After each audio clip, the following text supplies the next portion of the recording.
ሰላም ሰላም ውድ አድማጮቻችን፣ ይህ ያያ ስፖርት ነው። ውድ አድማጮቻችን፣ በዛሬው ፕሮግራማችን እንግዲህ የተለያዩ መረጃዎችን የምናቀርብላችሁ ይሆናል።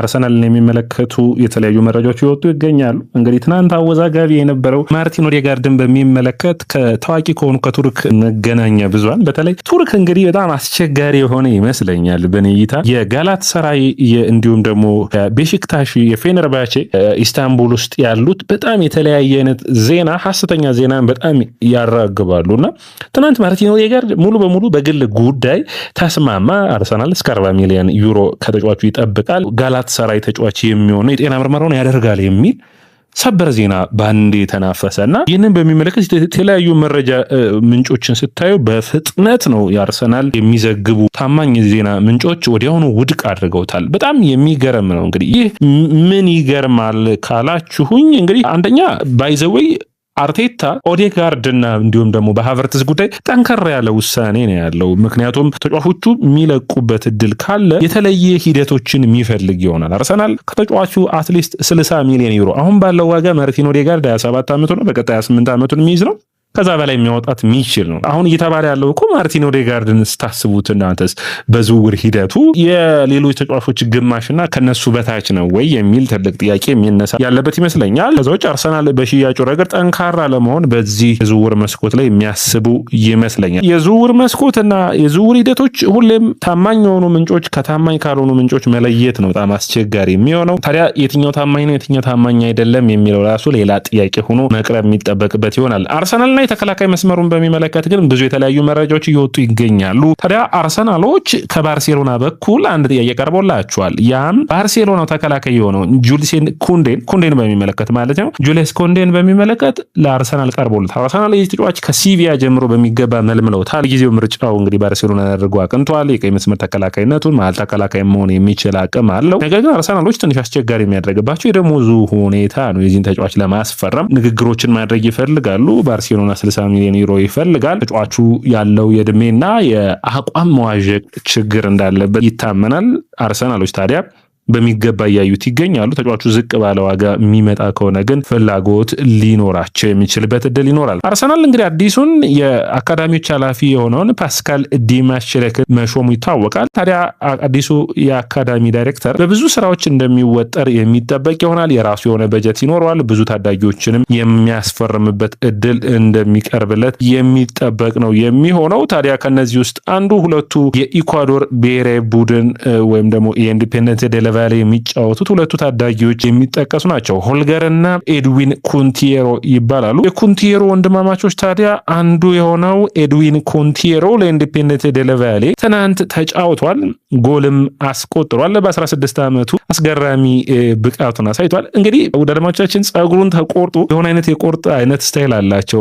ለመጀመሪያ ጊዜ ለቡድኑ የሚጫወተው ተጫዋች እንግዲህ 10 ደቂቃ ነው መጫወት የቻለው። አንድ ጎል አድርጓል። 100% የተሳካ ድሪብሎችን በጨዋታው ላይ ማድረግ ችሏል። 100% የአንድ ለአንድ ግንኙነቶችን ማሸነፍ ችሏል። ከ7 የአንድ ለአንድ ግንኙነቶች 6ቱን የተሳካ ውጤታማ አድርጓል። በጣም ጥሩ ፐርፎርማንስ እንደሚያሳይ እንግዲህ አንዱ ከሚጠበቁ ተጫዋቾች ውስጥ አንዱ ነው የሚሆነው። እንግዲህ ሌላኛው መረጃ የሚሆነው አርሰናሎች ምንም እንኳን ከሞንጋ ዝውውር እንግዲህ የመጀመሪያዎችን ንግግሮች በርታ ያደረገ ከዛ በኋላ ዋጋውን ከሰማ በኋላ የራቀበት እንግዲህ ሌላኛውን በአውሮፓ ብቻ ሳይሆን ከሜክሲኮ ጂልቤርቶ ሙየራን ለማስፈረም ነው የሚሉ መረጃዎች እየወጡ ይገኛሉ። ንግግሮቹ ውጤታማ ከሆኑ እንግዲህ አርሰናል ይህንን ተጫዋች የማያስፈረም እድሉ ሰፊ እንደሚሆን የሚጠበቅ ነው የሚሆነው። እንግዲህ ፈጠን እያልን በተለይ የተለመዱትን ሞርጋን ሮጀርስ እንዲሁም ደግሞ ብራድሊ ባርኮላ፣ ብሩኖ ጎሜሬስን የሚመለከቱ የተለያዩ መረጃዎች እየወጡ ይገኛሉ። እነሱን በቀጥታ ማድረሳቸው ይሆናል። ነገር ግን ከተከላካይ መስመሩ እንጀምር። አርሰናል በተከላካይ መስመራቸው ላይ ዝሪ ኮንሳን ለመጨመር ይፈልጋሉ።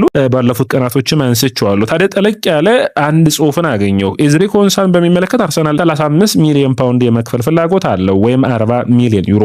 በተቃራኒው ቪላ 60 ሚሊዮን ፓውንድ ወይም 70 ሚሊዮን ዩሮ ይፈልጋሉ። አርሰናሎች ይህንን ያክል ዋጋ ለማውጣት ፍላጎት የላቸውም። ነገር ግን በአርሰናል ስብስብ ውስጥ በተለይ እንግሊዛዊ መሆኑን ብቻ ሳይሆን የመሀል ተከላካዩን በሚገባ መሸፈን የሚችል ተጫዋች ነው ተብሎ ይታመንበታል። አሁን አርሰናሎች ወሳኝ የሚያደርገው ይህንን ያክል ዋጋ ማውጣት የሚፈልጉ ከሆነ ለምን የማርክ ጉይ ዝውውር ላይ በጥር የዝውውር መስኮት ሙከራቸውና ጥረታቸውን እንዳላደረጉ እንግዲህ ትልቁ ጥያቄ መሆን ቢችልም ይህ ተጫዋች እንግዲህ በጣም አስገራሚ ከሚባሉ የመሀል ተከላካዮች አጥቂዎች ውስጥ አንዱ ነው። በተለይ በጫናዎች ውስጥ ኳሶችን የመቀማት አቅሙ በጣም የተረጋጋ፣ በፓሱ ረገድ ውጤታማ የሆነ ነው። እንግዲህ አርሰናል በመሀል ተከላካይነት ሚና ቦታ ላይ ሲያሰልፍ ክርስቲያን ሞስኬራ በፓስ ረገድ ነው እንጂ በጣም ጥሩ ከሚባሉ ተከላካዮች አንዱ ነው። ግን አርሰናል የቤን ዋይት ጉዳት፣ የቲምበር ጉዳት እንዲሁም ደግሞ የሳሊባ ጉዳት ይህንን አካባቢ የሚበጠብጥ ይሆናልና ሁለት ቦታዎችን መሸፈን የሚችለውን ኤዝሪ ኮንሳን ሊፈልግ የሚችልበት እድል ሰፊ ነው። እንግዲህ ስለ ኮንሳ ስናነሳ 28 ዓመቱ ላይ ይገኛል። 28 ዓመቱ እንግዲህ በሚቀጥሉት ወራቶች ማለት ነው 29 ዓመቱን የሚደፍን ይሆናል በጥቅምት ወር ማለት ነው። ስለዚህ እድሜው ነው አንዱ ዋጋው እንዲቀንስ የሚያደርገው። ነገር ግን በኔ እይታ በጣም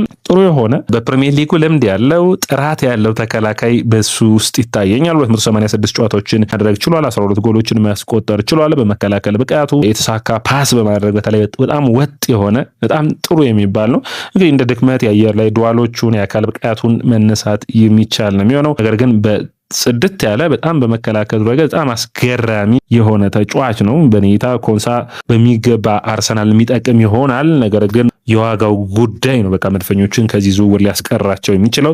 እንግዲህ ሌሎች ታዳጊ የሆኑ እስከ 70 ሚሊዮን ዩሮ ሊያስወጣቸው የሚችለው አንደኛው ሉከምባ ነው። ከአርቢ ላይፕዚግ ጥሩ ፐርፎርማንስ ያለው ጥሩ ብቃት ያለው ተጫዋች እንደሆነ መርሳት የለብንም። አርሰናልና ብሩኖ ጎሜሬስን የሚመለከተውን በቀጥታ እንየው። አርሰናሎች የብሩኖ ጎሜሬስን በሚቀጥሉት ጊዜያቶች ተመልሰው እንግዲህ በተለይ ተነባቢ የሆነ የኒውካስትልን ዘገባ በማቅረብ የሚታወቀው ሊራደር ይህንን አቅርቧል እና አርሰናሎች ብሩኖ ጎሜሬስን በአማካይ መስመር ከያዟቸው ተጫዋቾች ውስጥ አንዱ እንደሆነ ያምናሉ። ይህንን ተጫዋች ታዲያ በይፋ ለአርሰናል እንዲፈርም ጥያቄዎችን ለማቅረብ ፍላጎት አላቸው። ታዲያ አርሰናሎች ለብሩኖ ጎሜሬስን ለማስፈረም አስቸጋሪ የሚያደርግባቸው የቶናሊ ዝውውር ነው። ሁለቱን ተጫዋቾች ሊያጡ አይፈልጉም። አርሰናል የሚያስበው በሚገባ ተጫዋቹ ኒውካስትልን ልቀቁኝ እንዲልና በተለይ አሌክሳንደር ኢዛክን አይነት ታክቲክ ለመጠቀም ነው። ዝውውሩ በሄደ ቁጥር ግን የተጫዋቹ ሁኔታ በሚገባ ለአርሰናሎች እያደላ ሊሄድ የሚችልበት ሂደት ይኖራል። በተለይ በመከላከል ብቃቱ ኳሶችን ወደፊት የሚወስድበት መንገድ በጣም ለአርሰናል በፕሪሚየር ሊጉ ያለው ልምድና ጎሎችና ሳጥን ውስጥ የሚያስቆጥራቸው ሂደቶች ብሩኖ ጎሜሬስ በአርሰናሎች ዘንድ ከፍተኛ ከሚባሉና ከሚጠበቁ ተጫዋቾች ውስጥ አንዱ ነው። ሌላኛው አንድሬ በርታ በሚገባ በዝውውር ሂደቱ ውስጥ እንግዲህ ከሚጠብቃቸው አንዱ ኑኖ ታቫሬስ ከላዚዮ ለቆ ወደ ሌሎች ቡድኖች የሚያቀና ከሆነ አሁን ባለው ዋጋ እስከ 20 ሚሊዮን ዩሮ ይገመታል። ከ30 እስከ 40% አርሰናሎች ከሱ ሽያጭ የሚጠቀሙ ይሆናሉ። ብራድሊ ባርኮላን በሚመለከት እንግዲህ አሁን ባርኮላን የሚፈልጉ ከፍተኛ ገንዘብ ሊከፍሉ የሚችሉ ሁለት ቡድኖች ናቸው። ሊቨርፑል ያለበለዚያ ደግሞ አርሰናል ናቸው ሊሆኑ የሚችሉት።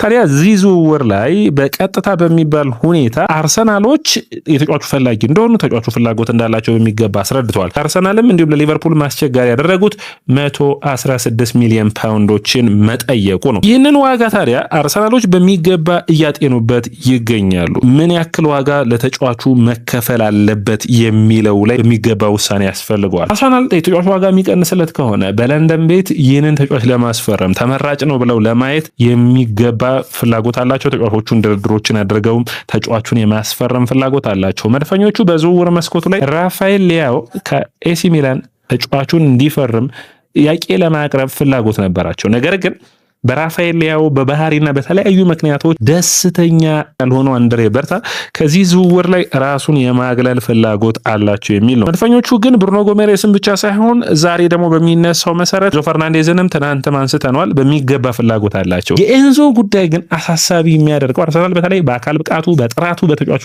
ጉዳይ ደስተኛ ነው። ነገር ግን መድፈኞቹ ከ100 ሚሊዮን ፓውንድ በላይ የመክፈል ፍላጎት የላቸው። ሌላኛው መነሳት የሚጠበቅበት ኬነን ይልዲዝን በሚመለከት ነው። አርሰናል ኬነን ይልዲዝ ፈላጊ እንደሆነ ይታወቃል። ታዲያ በመጨረሻ ጊዜያቶች እንግዲህ በዝውውር ሂደቶች ውስጥ ደስተኛ ያልሆኑት በዝውውር ሂደቶች ውስጥ በሚገባ እየተፈተኑ የሚገኙት ጁቬንቱሶች ተጫዋቹን ሊለቁ የሚችሉበት እድል አለ። ያም ከ100 ሚሊዮን ዩሮ ወይም ደግሞ ወደ 90 ሚሊዮን ፓውንድ አካባቢ ከቀረበላቸው ተጫዋቹን እሺ የሚሉበት እድል ሊኖር እንደሚችል የዝውውር መረጃዎቹ ይጠቁማሉ። አርሰናል እንግዲህ በዝውውር መስኮት ላይ የሚያተኩረው ቀጣይ የውድድር ዓመት መጀመሪያዎች ላይ ዲክላን ራይስ፣ ቡካዮ ሳካ፣ ዊሊያም ሳሊባና ጁሊያን ቲምበር በጉዳት ሊኖሩ የማይችሉበት እድል ሰፊ ሊሆን የሚችልበት ሁኔታ በማየት ነው። ሞርጋን ሮጀርስን በማንሳት የዝውውር ሂደታችንን እናጠቃልል። ሞርጋን ሮጀርስ አሁንም ዋጋው ከ130 ሚሊዮን ፓውንድ እንደማይቀንስ በሚገባ ሀሳባቸውን እያቀረቡ የሚገኙት ቪላዎች ናቸው። ታዲያ አርሰናል ተጫዋቹን በሚገባ ያምኑታል፣ ምልመላቸውን አድርገዋል። ነገር ግን የመክፈቻ የሚሉትን 85 ሚሊዮን ፓውንድ ጥያቄ የማቅረብ ፍላጎትና በድርድሮች ይህ ዋጋ ይቀንሳል የሚል ሀሳብ አላቸው። ትልቁ ሂደት ታዲያ የሚጠበቀው የሚሆነው በንግግር ዋጋ ዋጋው ሊቀንስበት የሚችልበትን መንገድ ማምጣት ነው። እንግዲህ አርሰናሎች ይህንን ሂደት ፈጠን ብለው መንቀሳቀስን ይፈልጋሉ። ቀጥታ የቤሺክታሽና የሊያንድሮ ትሮሳርድን ጉዳይ ስናነሳ በ17.2 ሚሊዮን ፓውንድ የመጀመሪያ ያሉትን ሀሳብ አርሰናሎች ተቀባይነት አግኝቷል፣ ወይም 20 ሚሊዮን ዩሮ ማለት ነው።